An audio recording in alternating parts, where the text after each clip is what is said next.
অবৈধ অভিবাসন প্রত্যাশীদের মৃত্যুকে নৌকাডুবি বলে চালিয়ে দেয়া হচ্ছে।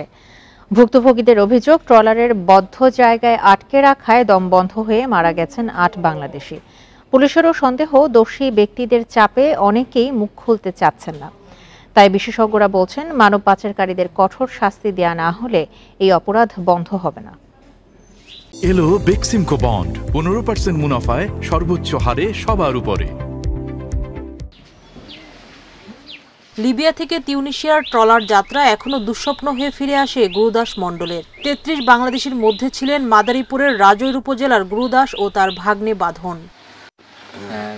গুরুদাস জানান, ট্রলারটির ধারণ ক্ষমতা ৩৫ জনের হলেও তোলা হয় ৫২ জনকে।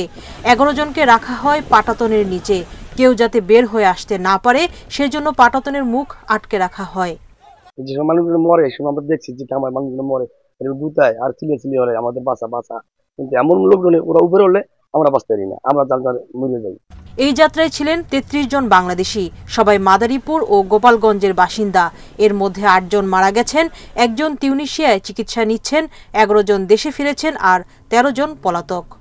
উতাল শুরু করছে।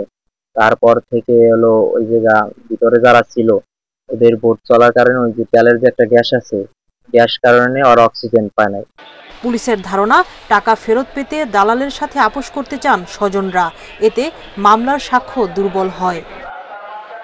নরমালি যেটা হয় যে এটা কম্প্রোমাইজ করে ফেলে, কতটা কোঅপারেট করবে সেটা হচ্ছে একটা বিষয়। লাশ নেয়ার বিষয়ে তারা কিন্তু দেখেছেন যে এখানে আমাদেরকে ফেরত না করতে দেয়া, না নেওয়ার জন্য সর্বোচ্চ চলার চেষ্টা করছে, বাধা প্রদানের চেষ্টা করছে। বিশেষজ্ঞরা জানান, মানব পাচার সংক্রান্ত বেশিরভাগ ঘটনায় আপোষে মীমাংসা হয়, ফলে দোষীদের শাস্তিই হয় না।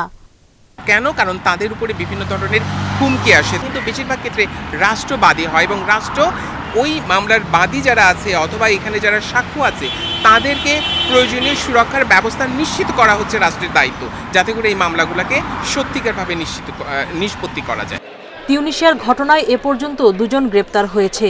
বৃহস্পতিবার তিউনিসিয়া থেকে ২.৫ মাস পর দেশে আসে ৮ বাংলাদেশির মরদেহ। সুলতানা জাহান মিতু, ইন্ডিপেন্ডেন্ট নিউজ, ঢাকা।